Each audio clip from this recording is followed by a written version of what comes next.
संभाषण संस्कृतं वार्तावाहिनी। अहं कलाशालां गच्छामि। I go to college.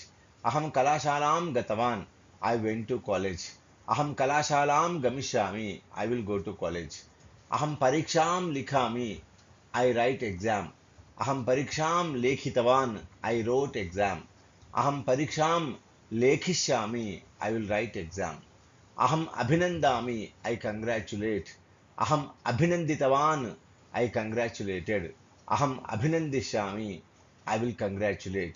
अहं भवन्तं सहकरोमि. I help you. अहं भवन्तं सहकृतवान्. I helped you. अहं भवन्तं सहकरिष्यामि. I will help you. अहं गीतं गायामि. I sing a song.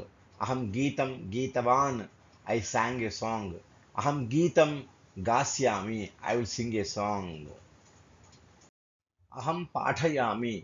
I teach you. अहं पाठितवान्. I taught you. अहं पाठयिष्यामि. I will teach you. अहं सेवफलं कर्तयामि. I cut the apple. अहं सेवफलं कर्तितवान्. I cut the apple. अहं सेवफलं कर्तयिष्यामि. I will cut the apple. अहं तान् सूचयामि. I advise them. अहं तान् सूचितवान्. I advised them. अहं तान् सूचयिष्यामि. I will advise them.